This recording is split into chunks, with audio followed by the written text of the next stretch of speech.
সিং এর কিতাবটা রচনা আপনার প্রকাশ করা হবে, সেই দিন এই আপনার ব্যক্তিটার মাথায় যেন উন্না চড়েছে। কারণ পবিত্র কোরআনের প্রথম সূরাটার নাম হচ্ছে সূরাতুল বাকারা, আর শেষ সূরাটির নাম হচ্ছে সূরাতুন নাস। এখন আপনার এই যে গরুর নামে প্রথমতম সূরা, মনে রাখবেন এই সূরাটার মধ্যে আল্লাহ রাব্বুল আলামিন একজন এতিম বালক কেমন করে একটা গরুর ঘটনা আমার আল্লাহ পাক তিনি সংগঠিত করেছে। এই কারণে এই দিকে আপনার লক্ষ্য রেখে সূরাটার নামকরণ করা হচ্ছে সূরাতুল বাকারা। জোরে বলেন সুবহানাল্লাহ। দুনিয়ার মুমিন মুসলমান, শুধু তাই নয়, এই বাকারা এমন করে শেষ সূরাটির নাম দেওয়া হচ্ছে সূরাতুন নাস। মানুষের নামে সূরা, আপনার মানুষের কথাবার্তা আছে, মানুষের আপনার নাম আছে, এই দিকে লক্ষ্য রেখে মানুষের নামে সূরাটার নামকরণ করিয়ে দেওয়া হচ্ছে। কিন্তু ইলমে তাসাউফ বলে শোনো, এমন একটা সূরা সূরাতুল বাকারা, এই যে গরুর নামে সূরাটি নামকরণ করা হচ্ছে, যদি কোনো পশু চরিত্রের মানুষও এই কোরআনের সঙ্গে স্পর্শে এসে 114টা সূরা যদি স্টেপ বাই স্টেপ আপনার কি করে এর মধ্যে চলে যায়, এই যদি নিয়ে গবেষণা করে, একদিন যদি তার মধ্যে পশু চরিত্র থেকে যায়, একদিন মানবের পরিণত হবে। জোরে বলেন সুবহানাল্লাহ। করে আমেরিকার সরজমিনে এই বিজ্ঞানীর মাথায় একটা উড়না চড়ে গিয়েছে, একটা সুন্দরতম সালোয়ার কামিজ এমন করে পুরো শরীরটাকে ঢেকে আছে, বুকে একটা কোরআনকে নিয়েছে, বুকে একটা কোরআনকে নেওয়ার পরে গুটি গুটি পায়ে ওই আপনার সম্মেলনে তিনি হাজির হচ্ছে। অন্যরা ভাবছে আজকে হয়তো কিতাব আমাদের এখানে প্রকাশ করিয়ে দেবে সে, কিন্তু দেখা যায় যে মাথায় উড়না, যার মাথাতে জীবনে উড়না জুটেনি, জীবনে আপনার উড়না যে ব্যক্তি মাথায় জড়ায়নি, স্কিন টাইট গেজি ছিল, আপনার অশ্লীল প্যান্ট পরত, এমন একজন মহিলা আপনার মাথায় উড়না দিয়েছে, যেন আপনার সুন্দর করে পুরো শরীরটাকে ঢেকে ফেলেছে, কোরআনটাকে বুকে নিয়েছে, আর পরে যেন ওই মহান সম্মেলনে যাবার পরে সে আপনার উপস্থিত হচ্ছে। মানুষেরা ভাবছে ব্যাপারটা কি, জীবনে কোনোদিন উড়না এর মাথায় দেখিনি, পর শরীর ঢাকা পোশাক এমন দেখিনি, এ তো মুসলমানদের পোশাক, এ তো মুসলমানদের পোশাক। কিন্তু মনে রাখবেন এই পোশাকটা মুসলমানদের নয়, এই পোশাকটা হচ্ছে নারীদের। কারণ নারী যারা হবে মাথার তালু থেকে নিয়ে পা তালু পর্যন্ত ঢাকা থাকবে, এটা মুসলমানের পোশাক নয়, এটা নারীদের পোশাক। সুবহানাল্লাহ। কাদের পোশাক? নারীদের পোশাক হচ্ছে ঢেকে রাখা, নারীদের পোশাকই হচ্ছে ঢেকে রাখা, যে জাতিরই হোক, যে ধর্মেরই হোক, নারী হবে মাথার তালু থেকে নিয়ে পায়ের তালু পর্যন্ত কি থাকবে? ঢাকা থাকবে।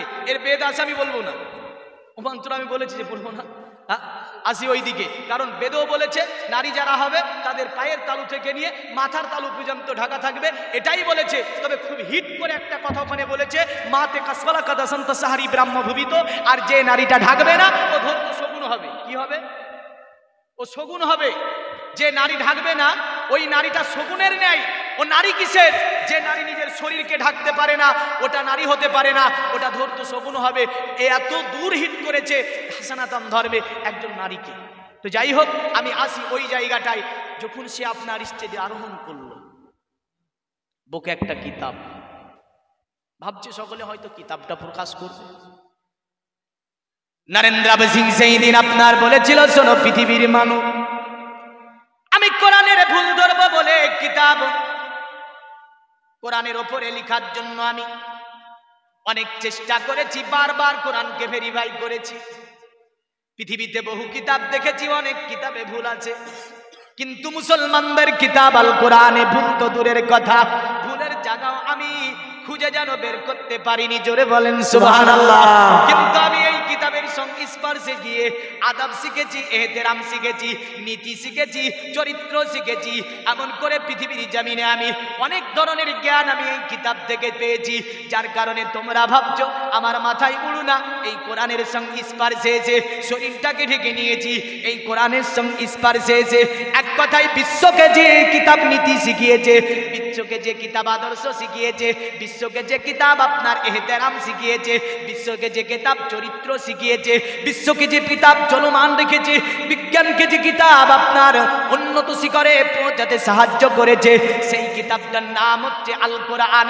আর সে বলেছিল সেই দিন আমি আল কোরআনের স্পর্শে এসে ধর্মকে পরিত্যাগ করতে বাধ্য হয়েছি, তাই আমি আজকে প্রকাশ করে দিলাম লা ইলাহা ইল্লাল্লাহ মুহাম্মাদুর রাসূলুল্লাহ সাল্লাল্লাহু আলাইহি ওয়াসাল্লাম।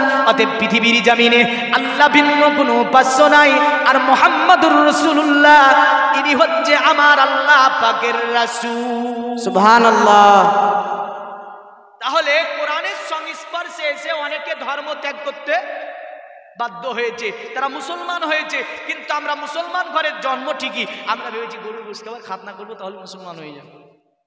অনেকে কলেমাটা পর্যন্ত বলতে পারে না, নমাজ তো জানে না, কলেমা জানে না। এমন আছে না নাই? অনেক। দেখেন, এত ওয়াজ শুনে যদি এই জায়গাটুকু পরিবর্তন না হয় তাহলে ওয়াজ শুনে কোনো লাভ হবে না। কারণ প্রতিজন নবী দুনিয়াতে এসেছে আদম সফিউল্লাহ থেকে নিয়ে মুহাম্মদুর রাসূলুল্লাহ সাল্লাল্লাহু আলাইহি ওয়াসাল্লাম পর্যন্ত প্রতিটা নবীর একটাই কাজ ছিল, দ্বীনে ইসলামকে প্রতিষ্ঠিত করা, দ্বীনে ইসলামকে কায়েম করা, একত্ববাদের প্রকাশ করা, এমন করে আল্লাহর দ্বীন মানুষকে জানিয়ে দেওয়া, আল্লাহর দ্বীন মানুষকে শিখিয়ে দেওয়া, মানুষকে মানব হিসাবে প্রতিষ্ঠিত করা, পৃথিবীটাকে বাসযোগ্য করে তোলা, এমন করে মানুষকে, মানুষ যে একটা সামাজিক জীব, এদেরকে সামাজিক জীব হিসাবে দুনিয়াতে প্রতিষ্ঠিত করার জন্য যুগে যুগে আমার আল্লাহ পাক নবী এবং রাসূল পাঠিয়েছে। জোরে বলেন সুবহানাল্লাহ। আমার নবীও অনুরূপ আল্লাহ পাক আমার নবীকে এই কাজের জন্যই আমার আল্লাহ পাঠিয়েছিল। জোরে বলেন সুবহানাল্লাহ। কারণটা হচ্ছে এর বর্ণনা সূরা বাকারা 2 পারাতে আল্লাহ পাক এভাবে দিয়েছে, দুনিয়ার জমিনে একজন জাতির পিতা ছিল, নাম কি? জাতির পিতার নাম কি? আদম আলাইহিস সালাম না ইব্রাহিম আলাইহিস সালাম? সকলের পিতা হচ্ছে আদম আলাইহিস সালাম। হিন্দু, জৈন, খ্রিস্টান, নাসারা, দালিত আদিবাসী থেকে নিয়ে এ বেদে আছে সকলের পিতা আদম। পৃথিবীর প্রথম মানব হচ্ছে আদম। যদিও বাদরের জাতের কিছু আমরা ভূগোলের মধ্যে দেখেছিলাম, পৃথিবীকে একটা গ্রহ এসে স্পর্শ করলো, পৃথিবী উত্তপ্ত হলো। যাদের খুব হাইট ছিল, মানে ওয়াইট ছিল, বড় বড় জন্তু, যেমন করে ডাইনোসর, এগুলো মারা গেল পৃথিবীতে। অতঃপর যাদের ওজন কম এমন পশুগুলো টিকে থাকলো। একটা পশুর এই আবহাওয়ার মধ্যে জন্ম নিল, যে ইঁদুরের মতো হয়ে জন্ম নিল। অতঃপর ইঁদুরটা আস্তে আস্তে আবহাওয়ার ব্যতিক্রম, সেটা বড় হতে লাগলো। একদিন ওই ইঁদুরটা বড় হতে হতে বানরে পরিণত হলো। ওই বানরে পরিণত হতে হতে মানুষ হলো। বলুন নাউজুবিল্লাহ। নাউজুবিল্লাহ। হ্যাঁ, কোন বাদরের জাত দেখেন। এই যে কোন কিতাব পড়েছে আমি জানি না, ওদের বেদও আছে পৃথিবীর প্রথম মানুষ হচ্ছে আদম। হ্যাঁ, এবার আসেন আদম নবী আলাইহিস সালাম যে পৃথিবীতে প্রথম সকলের পিতা, হিন্দু, জৈন, খ্রিস্টান, নাসারা, সকলের পিতা হচ্ছে আদম। কিন্তু জেনে রাখবেন ইব্রাহিম হচ্ছে কেবল মুসলমানদের পিতা। জোরে বলেন সুবহানাল্লাহ। ইনি জাতির পিতা। ইব্রাহিম আলাইহিস সালাম দুনিয়াতে এসে আল্লাহর কাছে দোয়া করছে। কি বলে জানেন? আল্লাহর কাছে দোয়া করছেন। তিনি কাবার কাজকে কমপ্লিট করলেন। কাবার কাজকে কমপ্লিট করে কাবা গৃহের পাশে বসে আছেন। আর সঙ্গে আছে সুন্দরতম আরেকজন নবী, যে নবীর নাম ইসমাইল আলাইহিস সালাম। কি নাম? ইসমাইল আলাইহিস সালাম। ইসমাইল আলাইহিস সালাম কে? ইব্রাহিম আলাইহিস সালামের কে? ছেলে। বাপও নবী, ছেলেও নবী। বাপও নবী, ছেলেও নবী। আর এই ইব্রাহিম আলাইহিস সালামের ছেলে ইসমাইলের স্কন্ধে ওই সময় নূরে মোহাম্মদী। জোরে বলেন সুবহানাল্লাহ। কাবার দেওয়ালের পাশে বসেছে। আল্লাহকে বলছো, আমার আল্লাহ, দুনিয়ার জমিনে তোমার কাছে আমি ইব্রাহিম একটা দোয়া করব।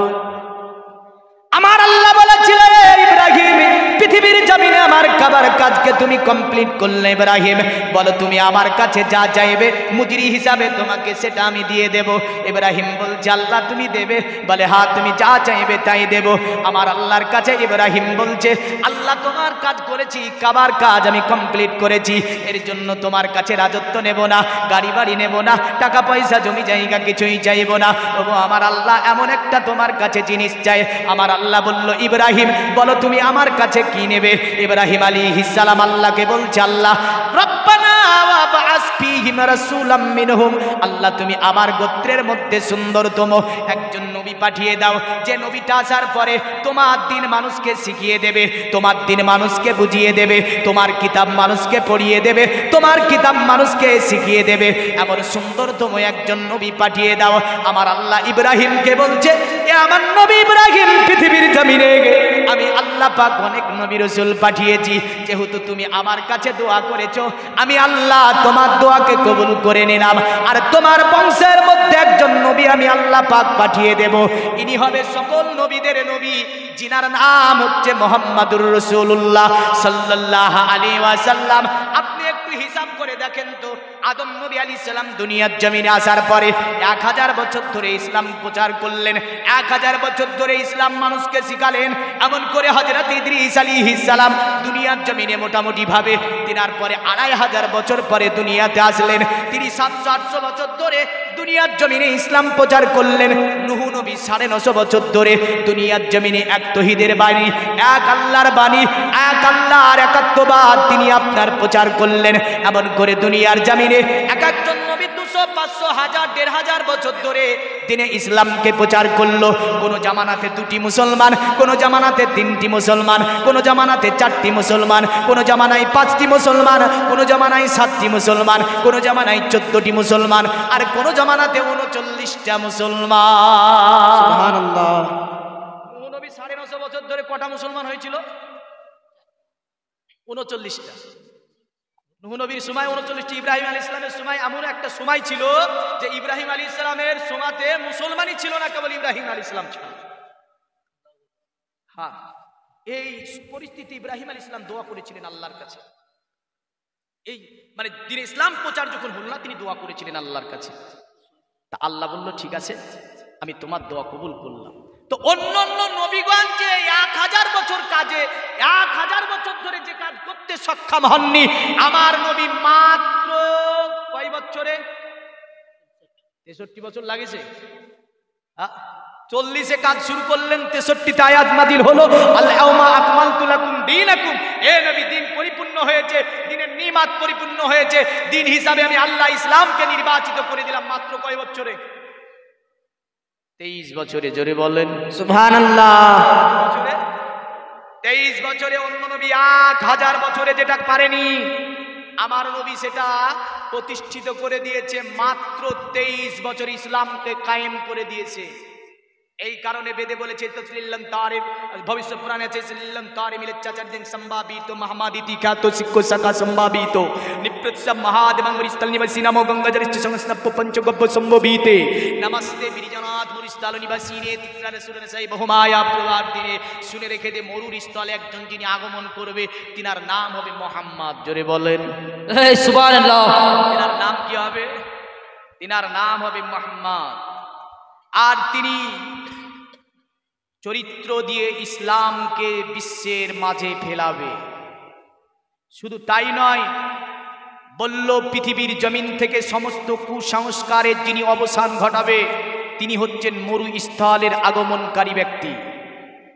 যদিও বলল নমস্তে বিরিজানাত মরুস্থল নিবাসিনে, এই মরুস্থলের আগমনকারী ব্যক্তি তোমাকে জানাই আমরা প্রণাম সাধুবাদ।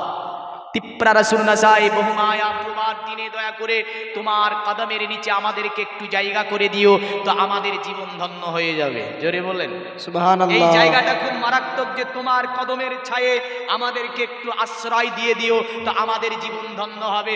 মুহাম্মাদের কদম তলে যদি জায়গা পাওয়া যায়, তো জীবন ধন্য হবে না? হবে না? হবে না। তার জন্য যদিও কোনো কবি 2টি ছন্দ এভাবেও বলেছেন, আমি লক্ষ সালাম জানাই নবী তোমার কদমে, শান্তি সদা আছে নবী তোমার চরণে। জোরে বলবেন না? সুবহানাল্লাহ সুবহানাল্লাহ। কিয়ামতের দিন বড় হবে যে কঠিন, পাপ পূর্ণের বিচার খোদা করিবেন সেদিন। নবী সেই দিনেতে জায়গা দিও তোমার চরণে। চাই না? চাই না? চাই চাই। নবী সেই দিনেতে জায়গা দিও তোমার কদমে, শান্তি সদা আছে নবী তোমার চরণে। আমি লক্ষ সালাম জানাই নবী তোমার কদমে, শান্তি সদা আছে নবী তোমার চরণে। সেই দুজখের আগুন সেদিন জ্বলিবে দ্বিগুণ, তাহা দেখে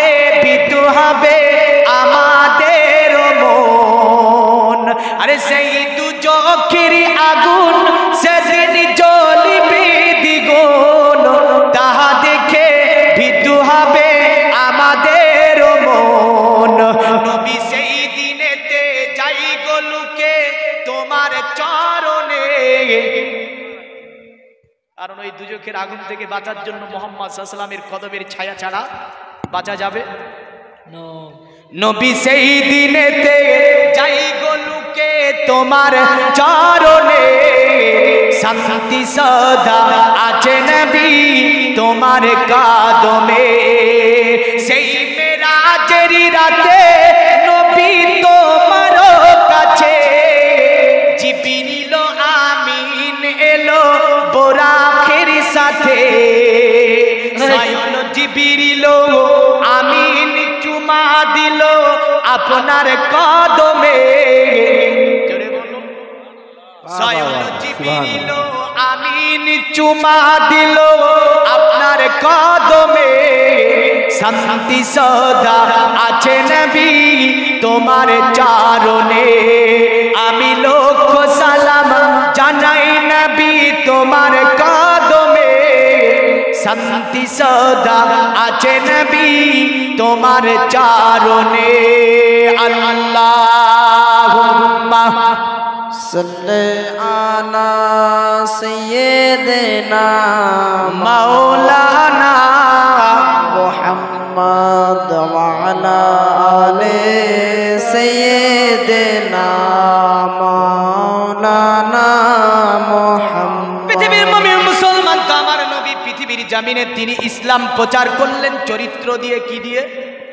চরিত্র দিয়ে। তিনি আখলাক চরিত্র দেখিয়ে ইসলাম এমন ভাবে প্রচার করলেন যে ওই সময়তে নবীজির সবচেয়ে বড় দুশমন যারা ছিল এরা ছিল কে? সুলাইমান গোত্র। কি গোত্র? এই বিষয়টা আজকে আর আলোচনা হবে। সুলাইমানদের মধ্যে নবী কি দিয়ে ইসলাম প্রচার করেছিলেন? এই সুলাইম যারা ছিল, এই সুলাইমেরা বলেছিল এক সময় মোহাম্মদকে যেখানে পাবো সেখানে কতল করব, মোহাম্মদকে যেখানে পাবে সেখানে মারব। এলান হলো মোহাম্মদ সাল্লাল্লাহু আলাইহি ওয়াসাল্লাম নাকি অন্যের প্রতি অন্যায় অত্যাচার অবিচার নির্যাতন করে। এমন যখন প্রচার হচ্ছিল তো আল্লাহর নবী সাল্লাল্লাহু আলাইহি ওয়াসাল্লাম ওই সময়তে সুলাইমদের মধ্যে ইসলাম প্রচারে গিয়েছিল। জোরে বলেন সুবহানাল্লাহ। কাদের মধ্যে? সুলাইম। তো সুলাইমদের মধ্যে নবীজি ইসলাম প্রচারে কিছু সাহাবীদেরকে নিয়ে গিয়েছেন, বুঝলেন তো। সাহাবীরা বসে আছে একটা পাহাড়ের পদদেশে, নবীজি গিয়ে তাদেরকে কোরআনের শিক্ষা দিচ্ছেন, তাদেরকে হাদিসের শিক্ষা দিচ্ছেন একটা আরাম জায়গায় বসে। তো সাহাবীরা যখন নবীর আলোচনা শুনতো একটু নড়তো না, নড়তো গো। সাহাবীদের ঈমান আমাদের ঈমান সমান? হ্যাঁ, সাহাবীদের ঈমান কেমন ছিল? যদি নামাজে দাঁড়াতো তীর লাগলে জানতে পারতো না। জোরে বলেন সুবহানাল্লাহ। নাকি জানতে পারতো? আর আমাদের ঈমান এমন মজবুত, বুঝলেন, আমরা একদম বুঝলেন মসজিদ করেছি একদম মার্বেল করে, বিরাট পুক্তা মসজিদ। আর আমাদের ঈমানটা এত কাঁচা, বুঝলেন, আর কাদার চেয়েও কাঁচা। কারণ কি? আমাদের ঈমানের যে ভোল্টেজ থাকবে, জাজবা থাকবে, ঈমানের যে তেল বা ঈমানের যে রাসায়নিক সেই বিষয়গুলো আমাদের ঈমানে নাই। না আছে? নাই। ঈমান মজবুত করতে গেলে আমাদেরকে কি করতে হবে? রাসূলুল্লাহ সাল্লাল্লাহু আলাইহি ওয়াসাল্লামের ভালোবাসা মহব্বত প্রেম অন্তরে যদি বসিয়ে দেন নিশ্চয় ঈমান পুক্তা হবে। জোরে বলেন সুবহানাল্লাহ। ঈমানের এই যে জাজবাটা বাড়ানোর জন্য আমি বুখারী থেকে একটা হাদিস বলে সুলাইমদের বিষয়টা আলোচনা করব। আচ্ছা বলেন তো, আমার নবীজির বাবার নাম কি ছিল? আব্দুল্লাহর বাবার নাম? আব্দুল মুত্তালিবের বাবার নাম পাচ্ছেন না? আচ্ছা, এখানে অনেকে আছে, মা বোন আছে, অনেকেই আছে, দেখেন। কারণ এই আব্দুল্লাহ থেকে নিয়ে আপনি কটা নাম বললেন? দুটি বললেন বা তিনটি বললেন। আচ্ছা, আমি যদি 40টা নাম বলি, আব্দুল্লাহ থেকে নিয়ে নবী যত পূর্বপুরুষ আছে 40টা নাম বলবো, কটা আপনি গুনবেন, শুনবেন? জি। আব্দুল্লাহ থেকে 40 পিঁড়ি, এটা হচ্ছে আমার নবীজির সিদরা নামা। জোরে বলেন সুবহানাল্লাহ। সিদরা নামা হচ্ছে একটা ঈমানের খোরাক বলা যায়। নবীজির সিদরা নামা ঈমানের খোরাক। আমার মা বোনদের মধ্য থেকে নিয়ে এবং কি ছেলেদের মধ্য থেকে নিয়ে এই সিদরা নামার রসুলের ভালোবাসা এবং সিদরা নামার মহাব্বতে, নবীজির মহাব্বতে 40টা যেহেতু নাম বলবো, 40 জন ব্যক্তিকে মালদাও লাগবে না গো? কিছু নিতে হলে তো কিছু দিতে হয়। আপনি তো পারলেন না বলতে, তাহলে তো আমি তো বলবো। 40 জন ব্যক্তি মাত্র একটা করে, 40 জন ব্যক্তি তো দেখছি আস্তে আস্তে আস্তে আস্তে মানে এমন আমাদের মন মানসিকতা, আমাদের এখনকার ইমান, আমাদের মানে সবুর ধৈর্য এমন বুঝলেন যে একটু আমরা আমাদের মধ্যে ধৈর্য বলতে কিছু নাই। কখন যে আসি আমরা, কখন যাই আমরা নিজেই জানি না। কোরআন হাদিসের কোনো আমরা আমরা গুরুত্বই দিই না। কারণ অনেক ছেলে হয়তো ওখানে বসে বসে ভাবছিল যে মৌলভী সাহেব বেদ বলবে, বেদ শুনবে। ও প্রথমেই দেখেছি যে বেদ পড়বে না তো পালাই সে বলবে। হ্যাঁ, অনেকে আসে শুধু ওই রোমান্টিক বিষয়গুলো শুনতে। আপনারা সবাই চলে যাবেন না, আমল করে না। একটা করে 1000 টাকা, 40 জন মা বোনের দোয়া পক্ষ করে থেকে যাব, নাই লাস্ট দোয়া করে যাব। আপনারা নাই, সবাই নাই গো। চলে যাবেন না, আরে একটু কারণ কিছুক্ষণ ধৈর্য সহকারে পৃথিবীর বসে। জমিনে দেখেন বহু খরচ করেছেন, ছেলে মেয়ে সন্তান সন্ততি, ও অসুখ মেডিকেল, ও করতে গিয়ে দেখা যাচ্ছে বহু টাকা ব্যয় করেছে। নবীজি বলছেন মেডিকেল করা লাগবে না, বালা মুসিবত আসবে না, কোনো অভাব অনটন শরীর সংসার আসবে না। as-সাদাকা তারাদ্দুল বালা, তোমরা আল্লাহর রাহে সাদকা করো তো তোমাদের মেডিকেল করা লাগবে না। জোরে বলেন সুবহানাল্লাহ। আল্লাহর রাহে সাদকা করো, বাড়িতে অভাব অনটন আসবে না।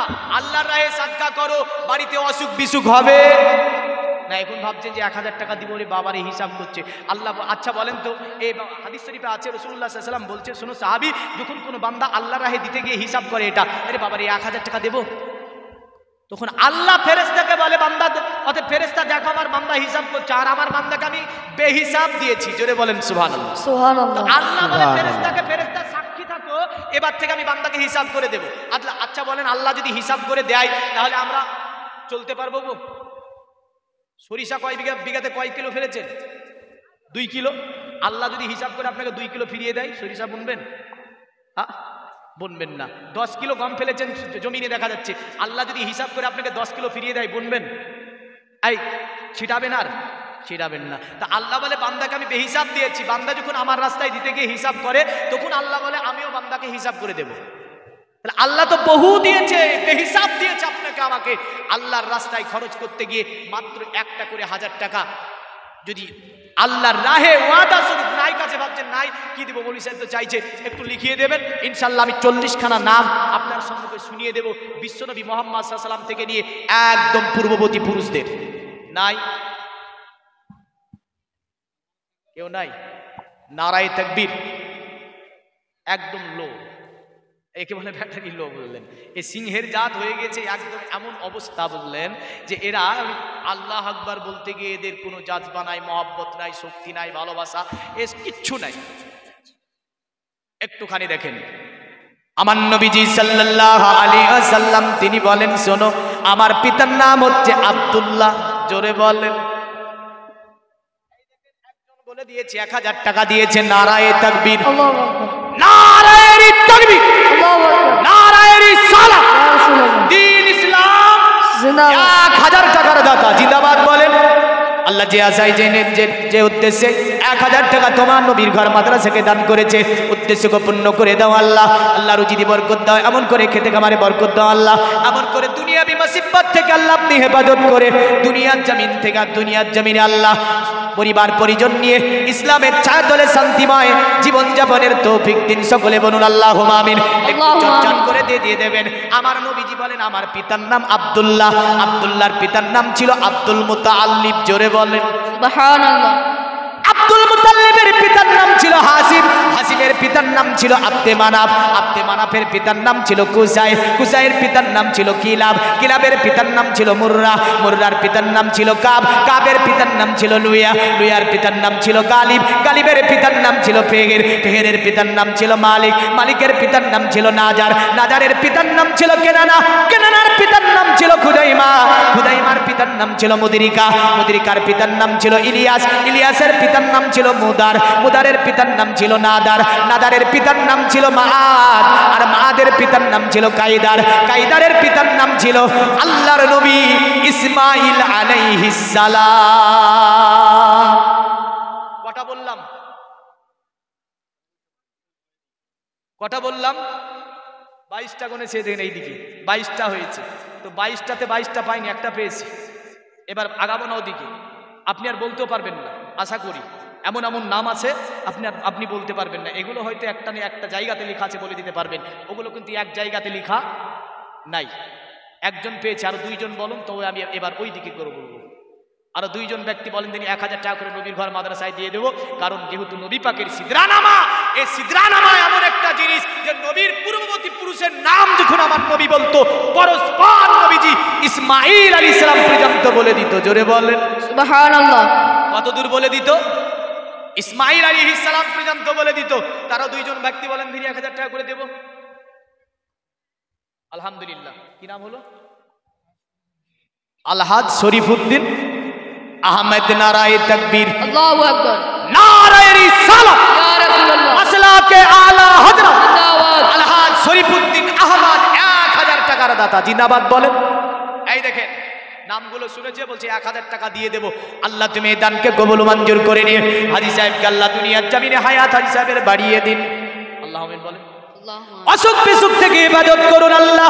আত্মীয় স্বজন যারা অন্ধকার করে তাদের কবরগুলোকে কুশাদা মানোয়ার করে দিন আল্লাহ, তাদের কবরগুলোকে কুশাদা করে দিন, তাদের কবরগুলোকে জান্নাতের টুকরা বানিয়ে দিন। আল্লাহুম্মা আমিন। আয় আল্লাহ পাক 1000 টাকা তোমার নবীর ঘর মাদ্রাসাকে করেছে দান, এই দানটাকে কবুল মঞ্জুর করে নিয়ে আল্লাহ পরিবার পরিজনের মধ্যে সুখ শান্তি দিন আল্লাহ।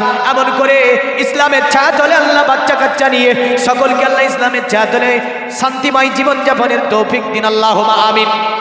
আর একজন নাই, দুইজন বলেছে সুবহানাল্লাহ। আসেন, নারায়ে তাকবীর। দেখেছেন আপনারা বলছেন না, আমি বলছি এখন। আপনাদের আওয়াজটা যদি এই মাইকের চেয়ে দূরে যেত তাহলে মানুষগুলো যেত না, কিন্তু আপনাদের আওয়াজটা না যাওয়ার জন্য কি নাম? তাফাজ্জুল হোসেন। এই দেখেন যোগ্য সন্তান দ্বারা পৃথিবীতে রেখেছে 1000 টাকা। তাফাজুল হোসেন এসে বলছে নবীর ঘর মাদ্রাসার জন্য দিয়ে দিলাম, বিবি বাচ্চার জন্য হাজার হাজার টাকা ব্যয় করেছি, সংসার পরিবারের জন্য কত লাখ লাখ টাকা ব্যয় করেছি, ডাক্তার হাকিম কবিরাজ বন্ধুকে কত টাকা দিয়েছি, কিন্তু নবীর ঘর মাদ্রাসার জন্য 1000 টাকা বলেছেন, এসে 1000 টাকা বুঝলেন দিয়ে দিল। আল্লাহ তার দানকে কবুল মঞ্জুর করে নাই। সকলে বলুন আমিন। আল্লাহ 1000 টাকা তাফাজ্জুল হোসেন তোমার নবীর ঘর মাদ্রাসায় দান করেছে। রাত্রি গভীর হয়েছে, দরজাগুলি বন্ধ হচ্ছে, তোমার রহমতের দ্বারগুলি উন্মুক্ত হচ্ছে। জোরে বল সুবহানাল্লাহ। আয় আল্লাহ তার দানকে কবুল মঞ্জুর করে নিয়ে দুনিয়াবি মুসিবত থেকে হেফাজত করুন, ব্যবসা বাণিজ্যে বরকত দিন, খেতে খামারে বরকত দিন, দুনিয়া জামিন আল্লাহ ইসলামের ছাদলে শান্তিময় জীবন যাপনের তৌফিক দিন। আল্লাহুম্মা আমিন। আল্লাহুম্মা আমিন। আচ্ছা, মায়ের তরফ থেকে কেউ দিবে না? দুটো 500 টাকা করে দেন আপনারা। নামগুলো বলে দেবো। 22টা হয়েছে, গুনেছে কিন্তু কেউ না কেউ তো গুনেছে, আমি তো জানতে পারছি। 22টা, 40টা পূজাতে হবে না? হ্যাঁ, আচ্ছা, না নিয়ে এসে বাকি লিখে দেবেন, পরে দিয়ে দেবেন। 500 টাকা করে আপনারা দেননি, কারণ 500 টাকা মাত্র, বেশি বলিনি।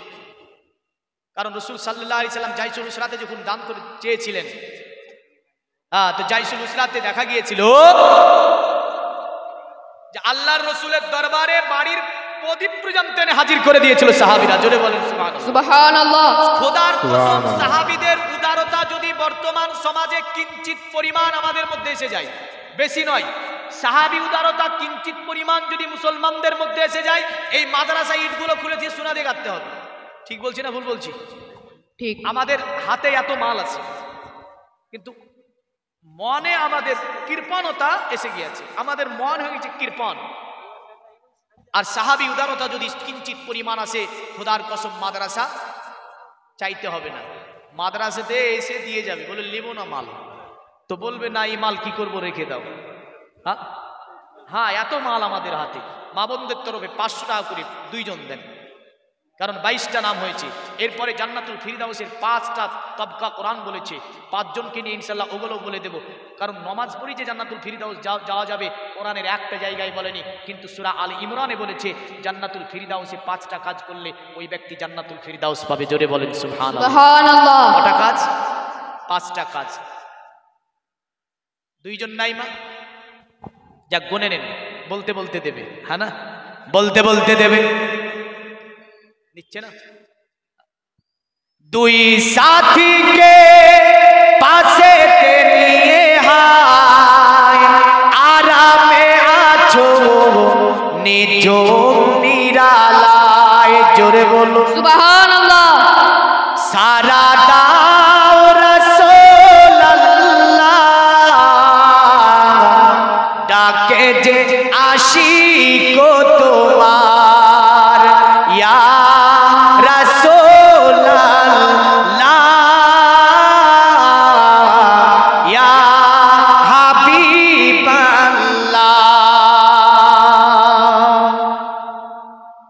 নূরেতে উজ্জ্বল চেহারা তোমার দেখিলে হারাম দুজখেরি না নূরেতে উজ্জ্বল চেহারা তোমার দেখিলে হারাম দুজখেরি নাম তুমি কবে দিবে এ মুলাকাত দিদার দাও আমারে ইয়া রাসূলুল্লাহ ইয়া হাবিবাল্লাহ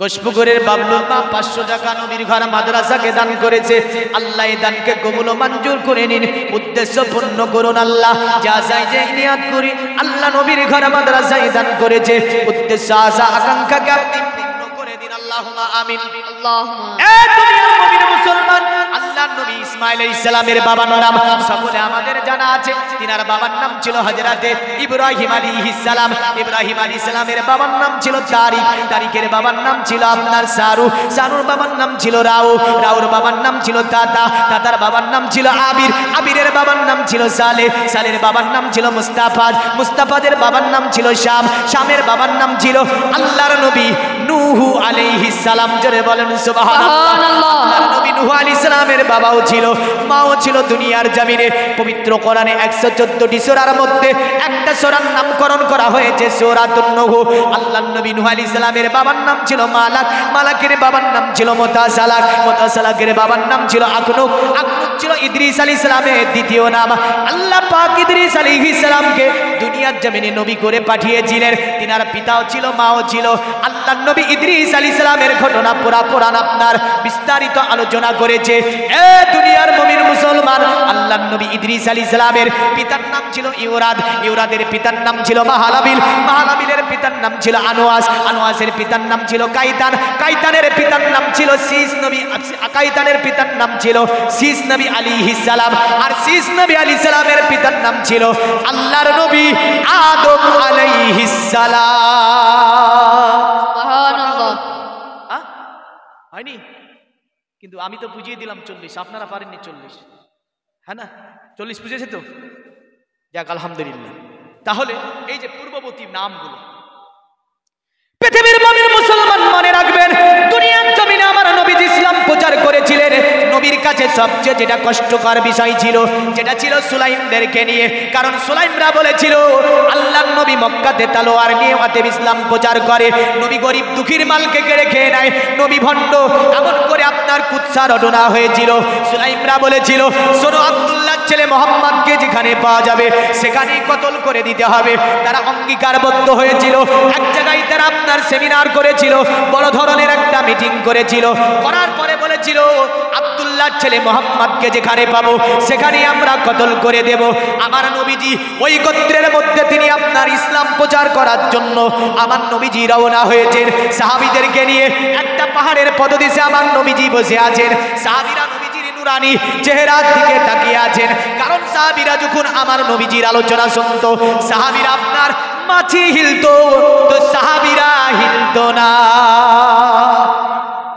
আর একজন 200 টাকা দান করেছে আল্লাহ এই দানকে আপনি কবুল ও মঞ্জুর করেন যা চাই যে উদ্দেশ্যে দান করেছে উদ্দেশ্যকে পূর্ণ করে দিন আল্লাহ আল্লাহ দুনিয়াবি মুসিবত থেকে হেফাজত করুন ব্যবসা বাণিজ্যে বরকত দান করুন খেতে খাবারে বরকত দান করুন এমন কোনো অসুখ বিসুখ থেকে আল্লাহ পরিবারটাকে হেফাজত করুন আল্লাহুম্মা আমিন জোরে বলেন ওরা পৃথিবীর মুমিন মুসলমান আল্লাহর নবী বসে আছেন সাহাবীরা বসে আছে আর ওই আপনার জঙ্গলের মধ্যে সুলাইম যিনি নেতা ছিল ওই নেতা বললেন কি করতে এসেছে জঙ্গলে শিকার করতে এসেছে সুলাইম নেতা দূর থেকে যেন পাহাড়ের দিকে দেখতে পায় কিছু মানুষ যেন এক জায়গায় বসে আছে সে প্রত্যক্ষ যখন করছে হয়তো ওখানে মানুষগুলো বসে আছে, এরা কারা হতে পারে?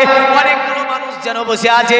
সুলাইম নেতা গুটি গুটি গুটি গুটি পায়ে সেই জায়গাতে যাবার পরে বুঝলেন পৌঁছে গেল। তারা সুলাইম নেতা দেখছে, আল্লাহর নবী সাল্লাল্লাহু আলাইহি সাল্লামকে সুলাইম নেতা চিনে না, নবীজিকে সুলাইম নেতা চিনে না, কিন্তু অঙ্গীকার করেছে মোহাম্মদকে যেখানে পাবো সেখানেই মোহাম্মদকে কতল করে দেব।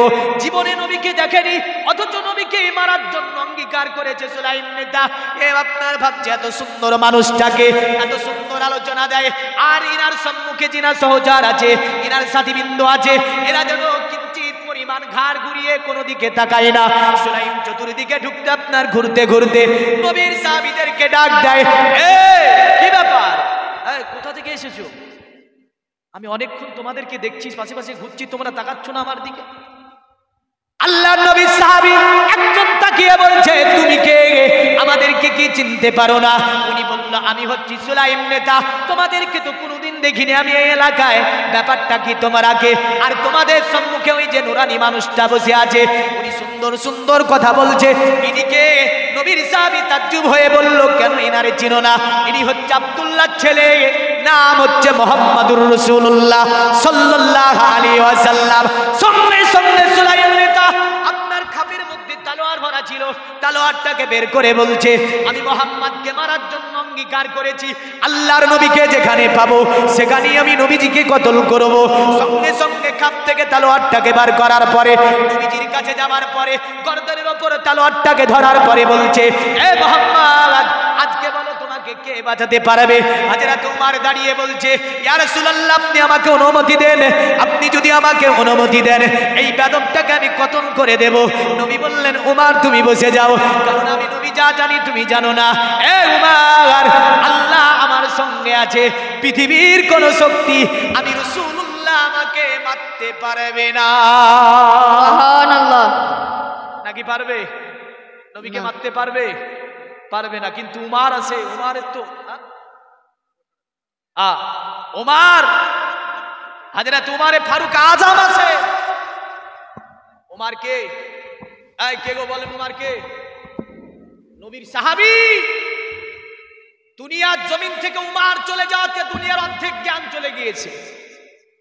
হ্যাঁ, পৃথিবীর জমিনে জমি বন্টন প্রক্রিয়া থেকে নিয়ে প্রশাসক লেভেলে আপনার যত জায়গাগুলি দেখতে পাবেন, যেমন করে আপনি দেখতে পান না পঞ্চায়েত থেকে, বিডিও অফিস থেকে নিয়ে, এসটি অফিস থেকে নিয়ে, এমন কোর্ট কাচারি থেকে নিয়ে যত প্রশাসনিক লেভেলগুলো স্তর বাই স্তর, যিনি আপনার বিশ্ববাসীকে ভাগ করে দেখিয়েছেন, তিনি মুসলিম জাহানের খলিফা উমারে ফারুক আজম। জোরে বলেন সুবহানাল্লাহ। পৃথিবীর জমিনে আপনার জমি বন্টন প্রক্রিয়াকে যিনি প্রথম চালু করেছিলেন, দুনিয়ার জমিনে এই জ্ঞান যার কাছ থেকে বিশ্ব পেয়েছে, উনি হচ্ছেন মুসলিম জাহানের দ্বিতীয় খলিফা, খলিফাতুল মুমিনিন হযরত উমারে ফারুক আজম।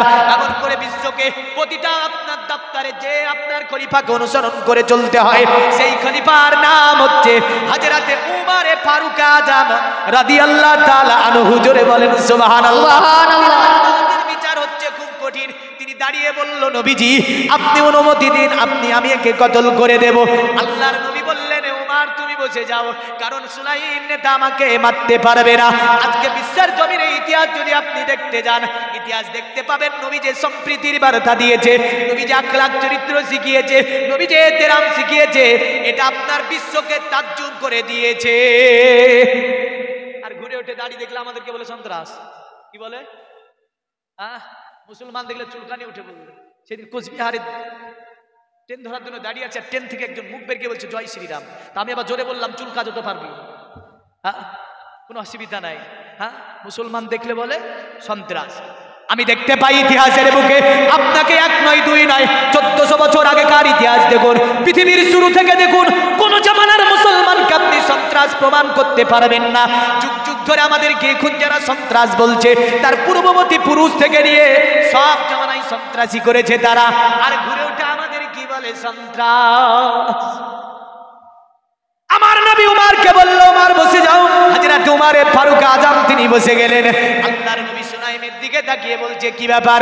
বলে, মুহাম্মদ আমি শুনেছি তুমি নাকি বলো এক আল্লাহ ছাড়া অন্য কাউকে মানা যাবে না, আর তুমি নাকি নবুয়তের দাবিদার হয়েছো, তুমি নাকি মক্কাতে অন্যায় অত্যাচার জুলুম শুরু করেছো, মানুষের প্রতি নাকি অন্যায় ভাবে কলেমা পড়াচ্ছ, তুমি নাকি অনেক ধরনের মালকে লুটন্তরাজ করো। আমার নবী বলল, কেউ কোনো দেখেছো? সুলাইম বলল, না আমি শুনেছি। আল্লাহর নবী সাল্লাল্লাহু আলাইহি সাল্লাম তিনি বললেন, তুমি শুনেছো কিন্তু দেখোনি। আল্লাহর নবীর সাহাবীরা বলছে, এ সুলাইম, তোমাকে এগুলো কে বলেছে? বলো মিথ্যা কথা। সুলাইম সঙ্গে সঙ্গে নবীকে বলছে, তুমি নবী নাকি? আল্লাহর নবী বললেন, হ্যাঁ, পৃথিবীতে আমার আল্লাহ পাক আমাকে নবী বানিয়ে দুনিয়ার জমিনে পাঠিয়েছে। সুলাইম নেতা সঙ্গে সঙ্গে বলছে, এ মুহাম্মদ, তুমি যে নবী তার প্রমাণ কি আছে তোমার কাছে? আমার নবী বলল, শোন সুলাইম, ইতিপূর্বে অনেকজন বেঈমান বেদিন কাফের আমি নবীজি আমার নবুয়তের প্রমাণ দিতে গিয়ে চাঁদ পর্যন্ত দ্বিখণ্ডিত করেছি।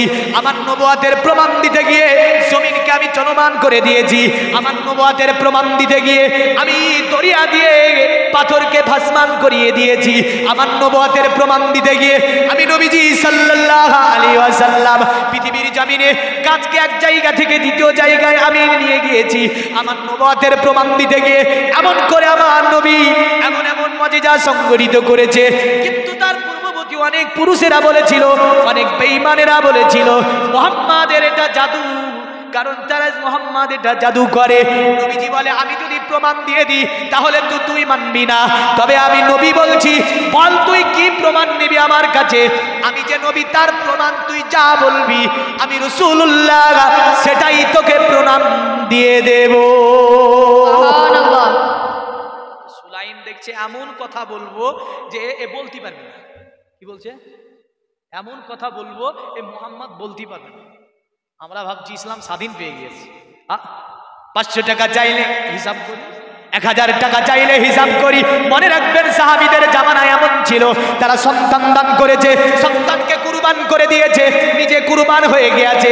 এমন করে পৃথিবীর জমিনে জানমাল দিয়ে ইসলামকে এত দূর পর্যন্ত পৌঁছে দিয়েছে।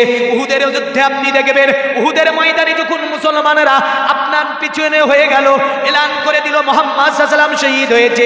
আরবের জমিন মক্কা মদিনার জমিন থেকে মায়েরা কোলে করে বাচ্চা নিয়ে পর্যন্ত উহুদের ময়দানে দৌড় দিয়ে দিয়েছিল। আমার নবীকে তারা দেখতে পেয়েছিল, নবীকে তারা ঘিরাও করে নিয়েছিল। বাচ্চা কোলে আল্লাহর নবী বলে, এ মদিনার মায়েরা, তোমাদের কোলে ছোট ছোট বাচ্চা, এমন করে দৌড়ে দৌড়ে তোমরা চলে এসেছো। নবী বলেছিল, নবীকে বলেছিল, এ আল্লাহর নবী, বাচ্চাগুলোকে প্রয়োজনে তীরের সম্মুখে ঢাল বানিয়ে দেব, কিন্তু আপনার কিঞ্চিত পরিমাণ আমরা ক্ষতি হতে দেব না। সুবহানাল্লাহ। ভালোবাসি নবীকে, মুখে ভালোবাসি বললেন, কাজে নয়। আর একজন 500 টাকা পাঠিয়েছে, দানে দানকে আল্লাহ কবুল ও মঞ্জুর করুন, হায়াত দারাজ করুন, উদ্দেশ্য পূর্ণ করুন, খেতে খামারে রুজিতে বরকত দিন। জোরে বল সুবহানাল্লাহ। বলবো না বেশি? হ্যাঁ, 4 জন বসে বলেন, বলেন, 4 জন বসে বলেন, বলেন। যাই হোক, দেখেন, কারণ কে চলে গেল কি গেল ওগুলো তো দেখে লাভ নাই। ওদের স্টার্টিং একটা বিষয় আছে। হ্যাঁ, কারণ প্রতিদিন আমরা বকাবকি করি, আধা ঘন্টা আমাদেরকে স্টার্টিং করতে সময় দিতে হবে। যদি স্টার্টিং হয়ে যায় আমাদের, জেনে রাখবেন 2-3 ঘন্টা যা চলবে, ও তো আমি জানি ওর ক্ষমতা নাই এই কথাগুলো ধরে থাকতে। একটা একটা করে বলে শুনে না মানুষ এখন, কারণ হলো বক্তারা বক্তাই জানে না, এতটা কথাও ক্যাচ করে কি করে আমি জানি না, কি করে ধরে থাকে। হ্যাঁ, ধরতে তো পারে না জানি। তো যাই হোক, ব্রেন হাজির রাখবেন, ব্রেন হাজির রাখলে ধরতে পারবেন। খুব সুন্দরতম একটা বিষয় এখানে আছে। তখন ওই সুলাইম বলছে মোহাম্মদকে, বলে মোহাম্মদ এর প্রমাণ দিতে পারে? তো মনে মনে ভাবছে, হাতে একটা ব্যাগ, কি আছে? ব্যাগ। ওই ব্যাগের মধ্যে আছে গুয়ে সাপ, যাকে আমার মুর্শিদাবাদের সোনাগরি সাপ বলে। আপনাদেরকে কি সাপ বলে? হ্যাঁ, গুই সাপ। এই গুই সাপ শিকার করেছে, বললেন তাজা গুই সাপ ধরা আছে। মনে মনে ভাবছি, এটা জঙ্গলি সাপ, সাপ তো কথা বলে না।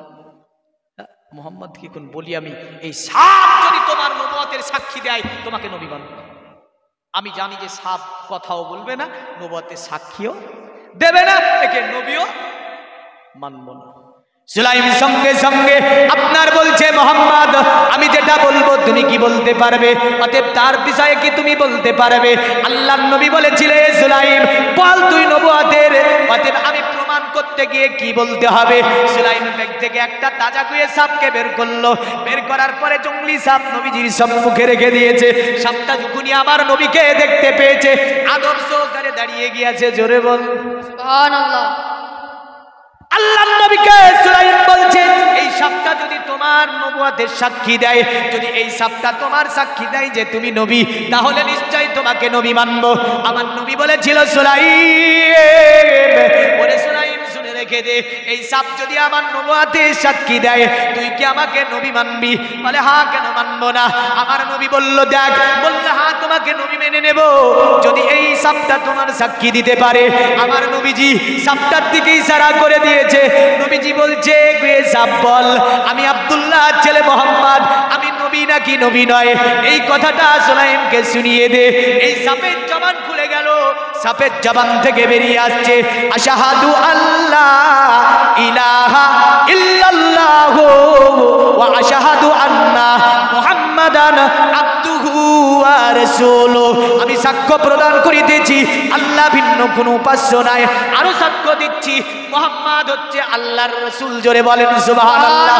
সুলাইম তাজ্জুব হয়ে গেছে, বলে এই জঙ্গলি সাপ জীবনে কথা বলে না, আর আজকে মুহাম্মাদের সম্মুখে পড়ে জঙ্গলের সাপ কথা বলতে লাগলো। এটা তো মুহাম্মাদের জাদু বলা যাবে না, কারণ সাপটাকে আমি জঙ্গলে শিকার করলাম, আর জঙ্গলে শিকার করার পরে এনে তার সম্মুখে আমি ছেড়ে দিয়েছি, আর এই সাপের জবান থেকে তাশাহুদ বেরিয়ে আসছে। নিঃসন্দেহে পয়গম্বর হবে, নিঃসন্দেহে নবী হবে। তাই সুলাইম বলছে মুহাম্মদ কথা দেওয়া মোতাবেক আমি সাক্ষী পেয়ে গেছি, আমি বুঝতে পেরেছি পৃথিবীতে তুমি কোন মনুষ্য নাও, জ্যোতিষী নাও, তুমি কোন জাদুকর নাও, নিঃসন্দেহে তুমি আল্লাহ পাকের পয়গম্বর।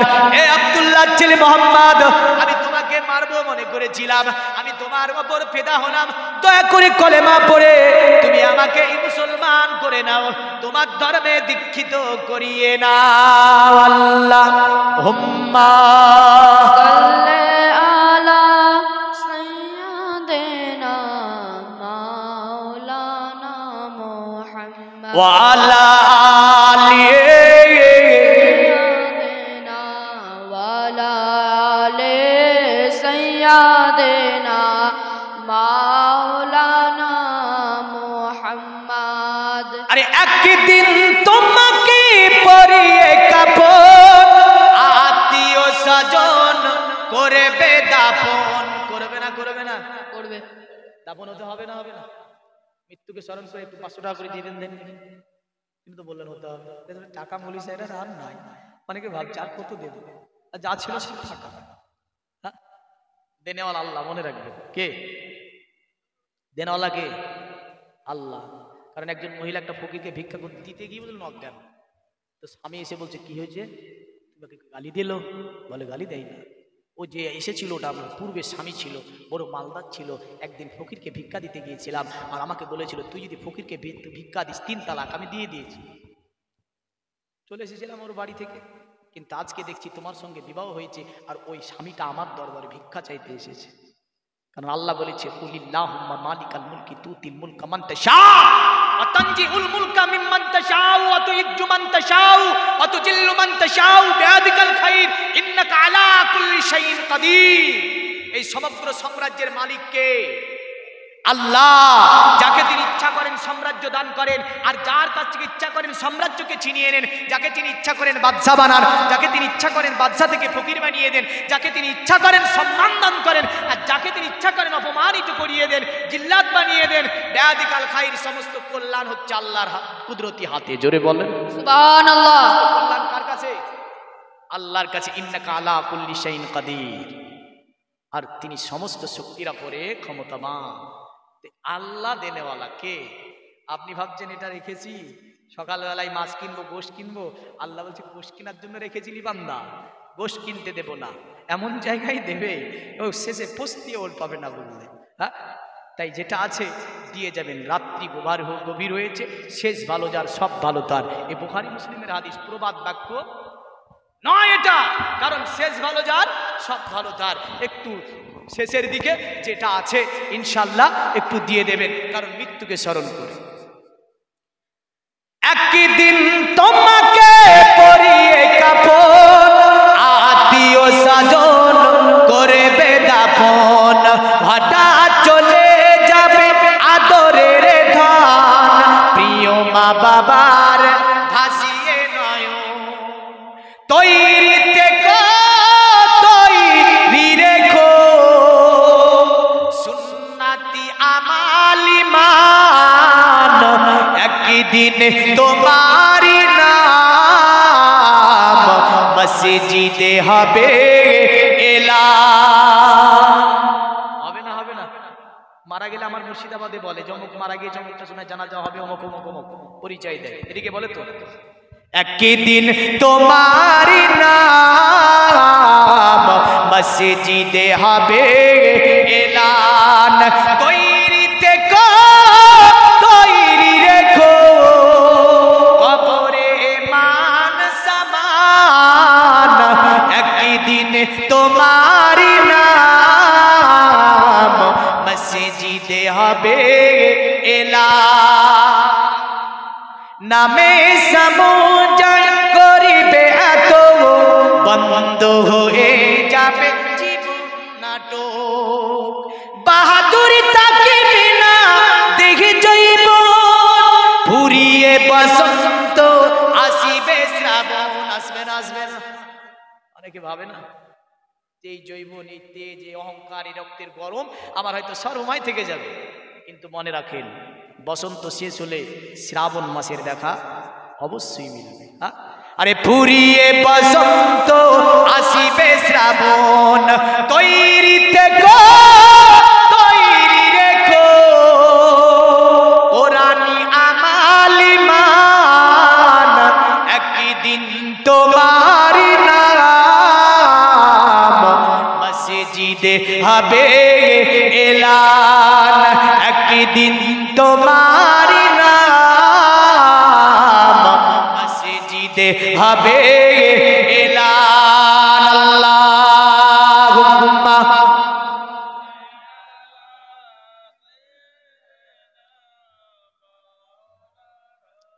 ওয়া আলা আলিহি।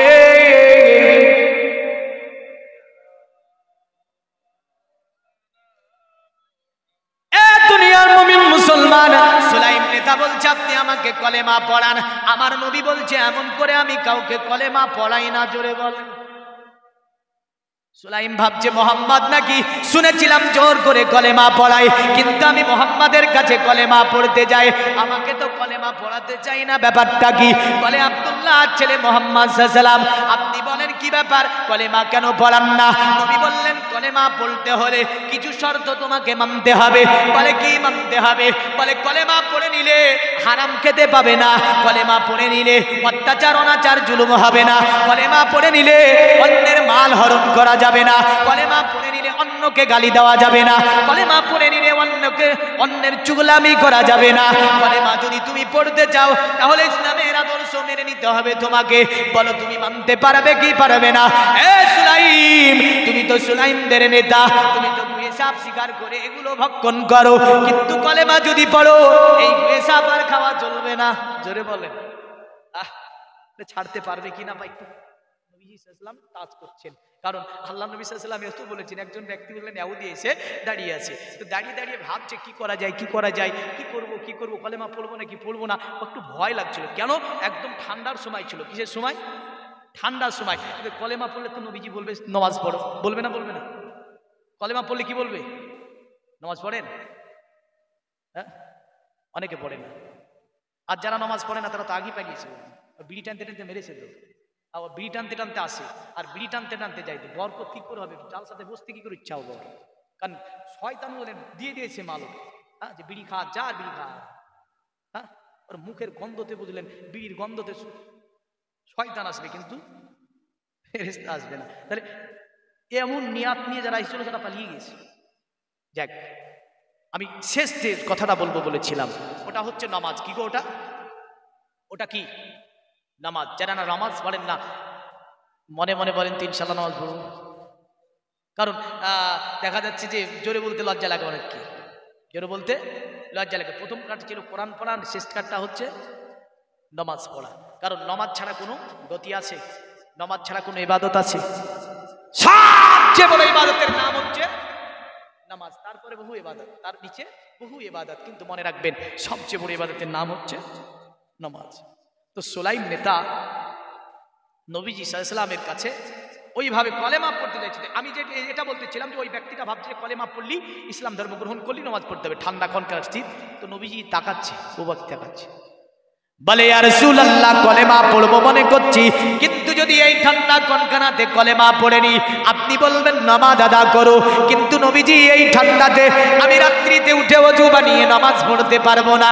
এই কারণে মনে মনে চিন্তা করছি এই মৌসুমটা চলে যাবার পরে যখন গরমের মৌসুম আসবে আমি কলেমা পড়বো, কারণ গরমের মৌসুমে ওযু করা ভালো হবে, ঠান্ডা লাগবে না, গরম লাগবে, মানে ঠান্ডা গরমে ঠান্ডা লাগবে না, আর এই ঠান্ডার সময় ঠান্ডা লাগবে। কারণ যদি কলেমা পড়ি আপনি তো বলবেন নামাজ আদা করো, আর আমি যে নামাজ এই শীতের রাত্রিতে উঠে আদা করতে পারবো না। আমার নবীজি কতটা উদার ছিল, নবীজি কতটা রহমতের নবী ছিল, নবীজি আমার ইসলাম কেমন সুন্দর প্রচার করেছিলেন।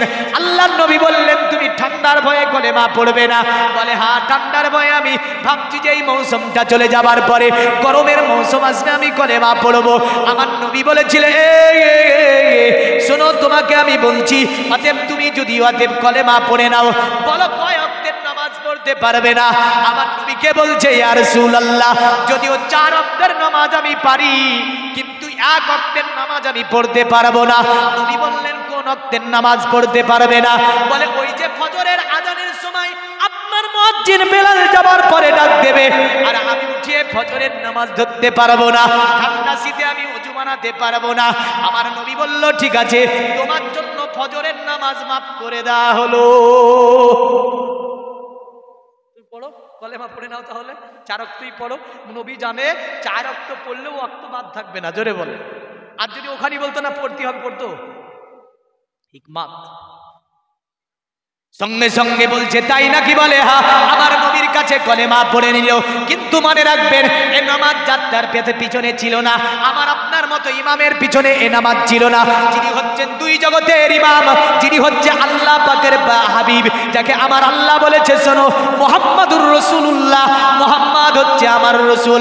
শুধু আমারই রাসূল নয়, তোমাদেরও হচ্ছে নবীজি রাসূল।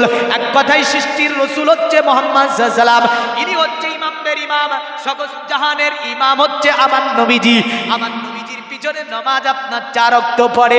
শেষের দিকে দেখা গেল ঠান্ডা কনকনার শীতে এই সাহাবী তাহাজ্জুদের নামাজ পর্যন্ত বাদ দেয় না।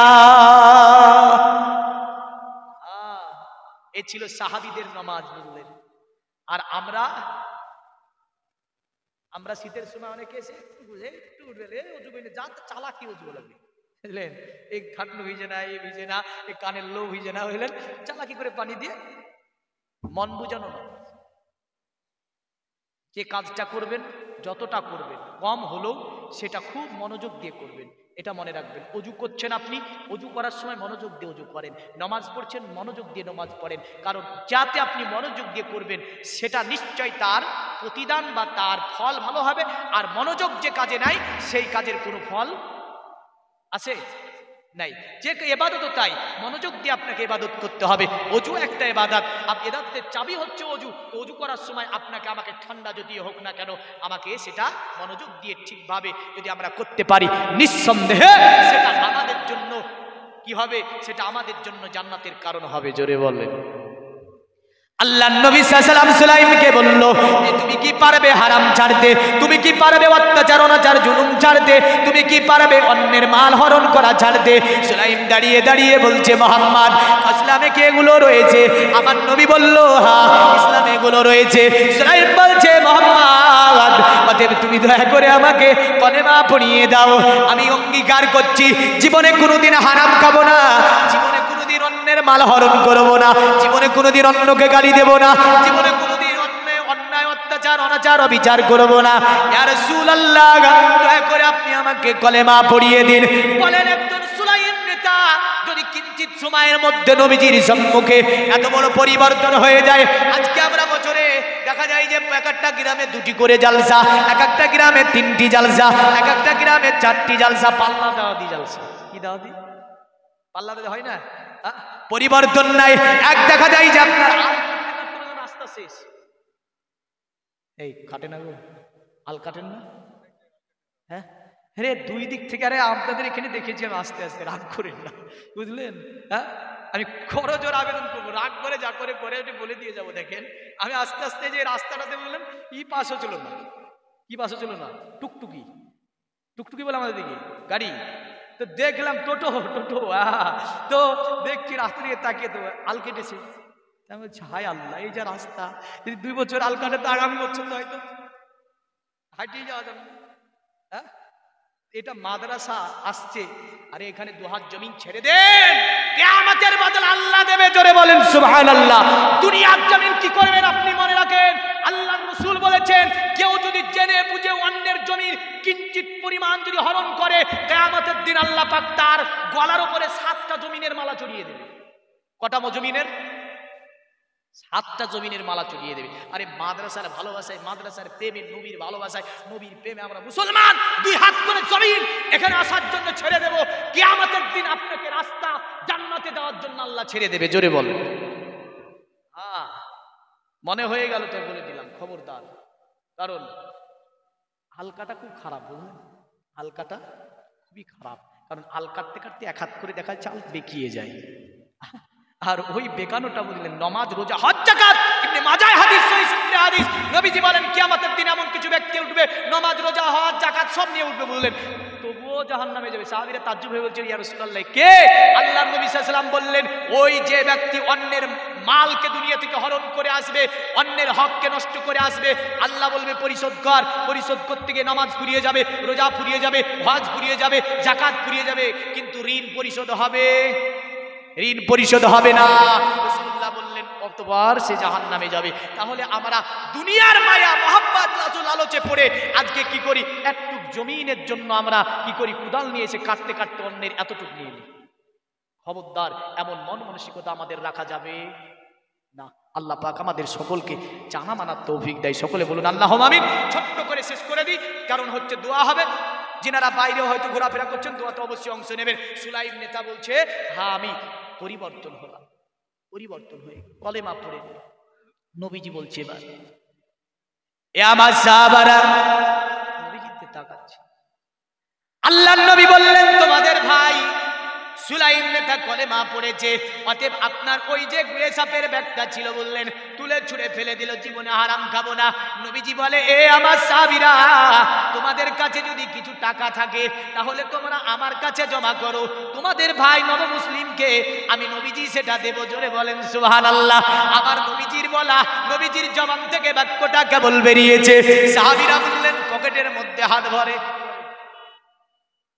নবী বলেছে পকেটের মধ্যে হাত ভরে আপনার বললেন সোনার আশরাফি এনে নবীজির কাছে জমা করতে লাগলো। জোরে বলেন।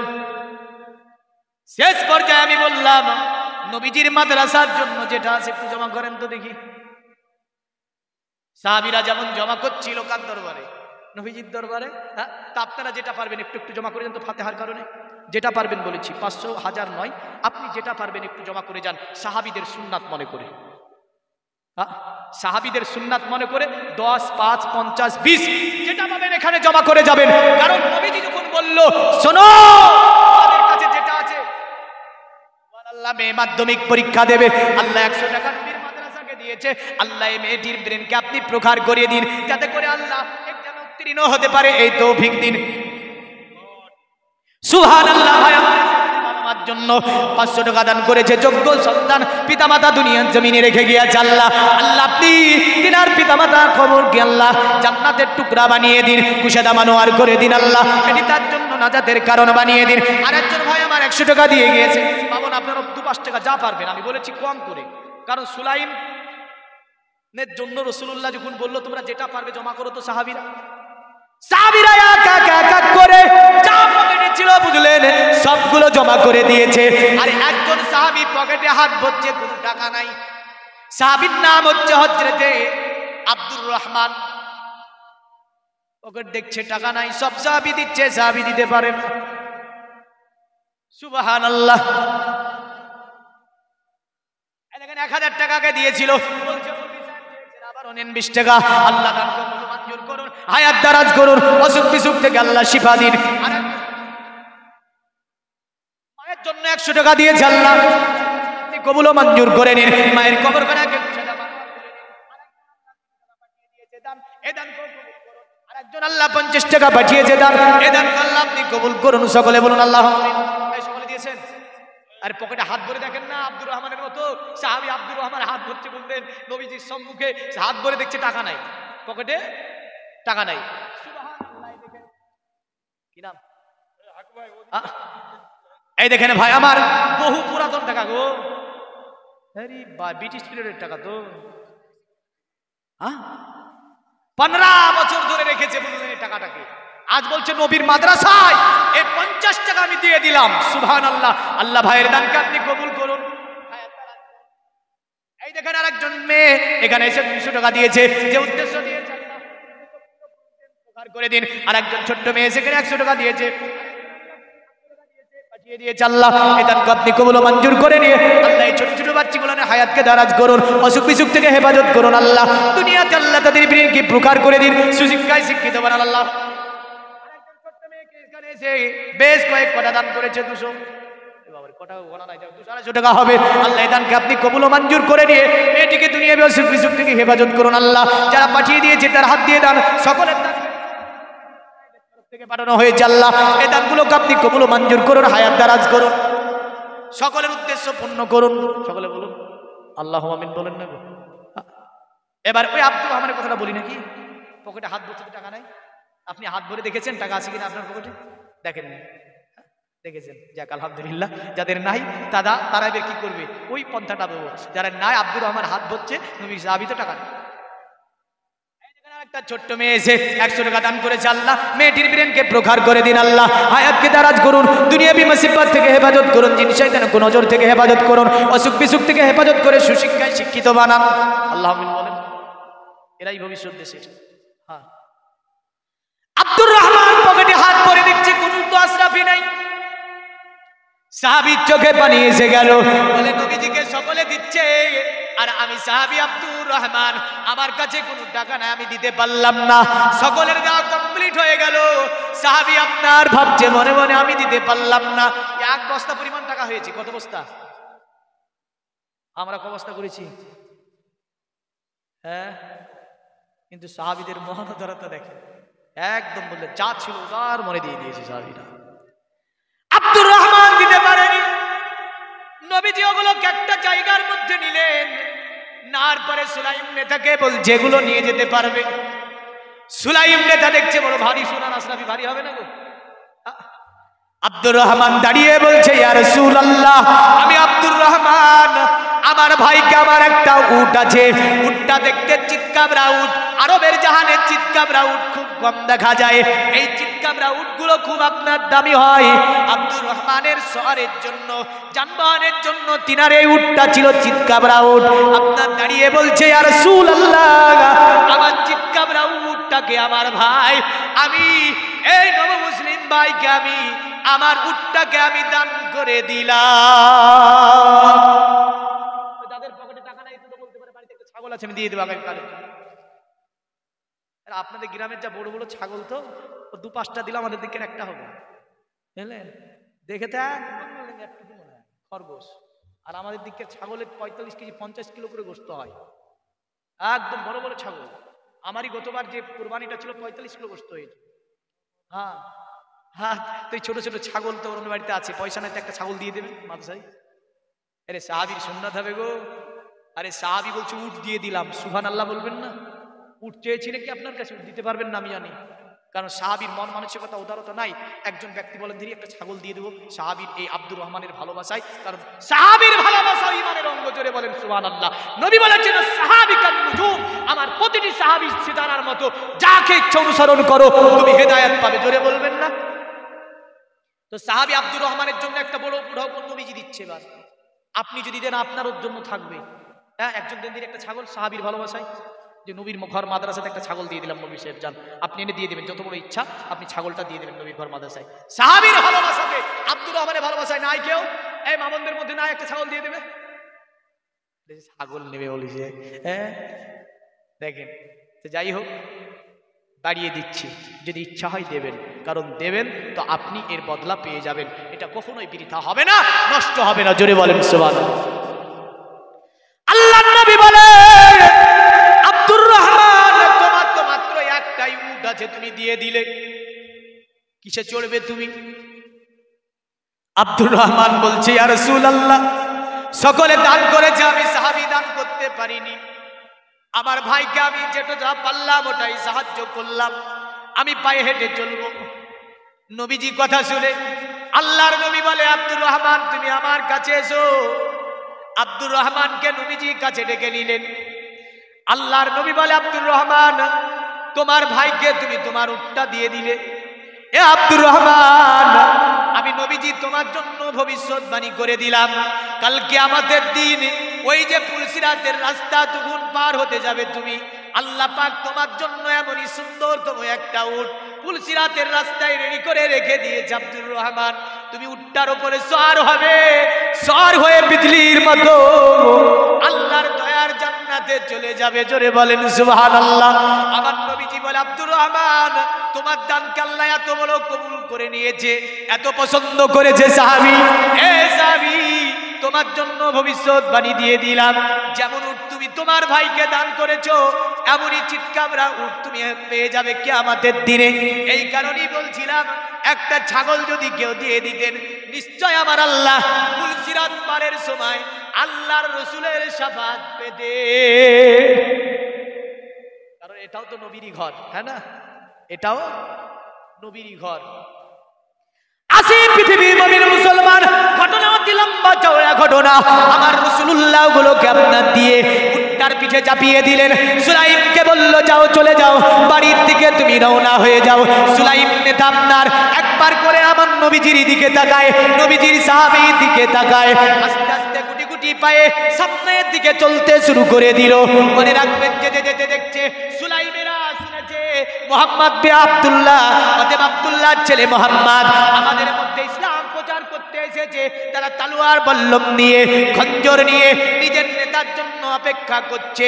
নেতা এসে গেলে আল্লাহর নবীর সঙ্গে তারা যুদ্ধ যাবে, কিন্তু নেতা যেই দিকে কলেমা পড়ে নিয়েছে, নেতা আপনার যখন গুটি গুটি পায়ে আপনার নিজের কওমের কাছে আপনার গ্রামে ঢুকছে, দেখছে মানুষ যেন তলোয়ার বল্লম খঞ্জর নিয়ে দাঁড়িয়ে আছে। সুলাইম নেতা বলছে, কি হয়েছে তোমাদের এখানে এমন ভাবে গচ্ছিত ভাবে দাঁড়িয়ে কেন?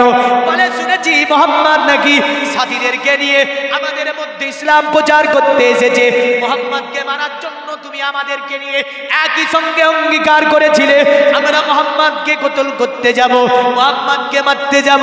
সুলাইম নেতা বলছে, তোমরা কি জীবনে আব্দুল্লাহর ছেলে মুহাম্মদকে দেখেছো? তারা বলল, না, দেখিনি, তবে শুনেছি বড় তিনি চরিত্রহীন মানুষ, বড় তিনি অদেব লম্পট মানুষ। এমন করে তারা বলছে, শুনেছি অন্যের প্রতি অন্যায় অবিচার করে। সুলাইম বলছে, এগুলো মিথ্যা কথা, আমার সঙ্গে আল্লাহর নবীর দেখা হয়েছে। বলে, তুমি তো অঙ্গীকার করেছিল মারবো বলে, মারুনি? বলে, না, মারতে পারিনি, পৃথিবীতে উনি নবী, এতে কোনো সন্দেহ নাই। শোনো, নবী অন্যের মাল লুট করে না, অন্যকে নবীজি মারে না, অন্যকে অন্যের প্রতি অন্যায় অত্যাচার অনাচার করে না। আমাকে শিক্ষা দিয়েছে, অন্যের প্রতি অন্যায় অত্যাচার করিবে না, জুলুম করিবে না, অন্যের মাল হরণ করিবে না, অবিচার অনাচার করিবে না। শুধু তাই নয়, মুহাম্মদ অন্যের মাল কেড়ে নাই না গো, আমি তার কাছে কলেমা পড়েছি, কলেমা পড়ার কারণে মুহাম্মদের সাহাবীরা এতটা আমাকে সাহায্য করেছে, এই টাকাগুলি নবীজির সাহাবীরা আমাদেরকে দিয়ে দিয়েছে, আমাকে আমি নিতে চাইনি, তবুও তারা ইচ্ছা করে আমাকে এইভাবে দান করে দিয়েছে। অতএব আল্লাহর নবী অন্যের মাল হরণ করে না, এটা মিথ্যা কথা। তারা বলল, এ আমাদের সরদার, আপনি কি তাহলে ফেদা হয়েছেন, কলেমা পড়েছেন? বলল, হ্যাঁ, আমি মুহাম্মদের ওপরে ফেদা হয়েছি, এমন করে কলেমা পড়ে নিয়েছি। বলল, তাহলে আমরা কি করব? বলে, তোমরা যদি ইচ্ছা করো আমার সঙ্গে গিয়ে মুহাম্মদের কাছে হাতে হাত দিয়ে বায়াত গ্রহণ করতে পারো। পুরা সুলাইম এসে আমার নবীজি দরবারে কলেমা পড়ে ইসলাম ধর্ম গ্রহণ করেছিল। এ ছিল সুলাইম। শুধু তাই নয়, এই মাইকটা আপনার আপ ডাউন হচ্ছে, এই কারণেই যে টানতে পারছে না, যখন জোরে হচ্ছে তখন ভোল্টেজে প্রবলেম হচ্ছে, এই যে বাল্বগুলো নিভে যাচ্ছে, দেখছেন না? হ্যাঁ, তো যাই হোক, দেখেন, হ্যাঁ, শেষের দিকে আর বলবো না। সুলাইম এদের অনুদান ইসলামে অনেক, জোরে বলেন, বহু অনুদান আছে সুলাইমদের এই ইসলামের মধ্যে। মহান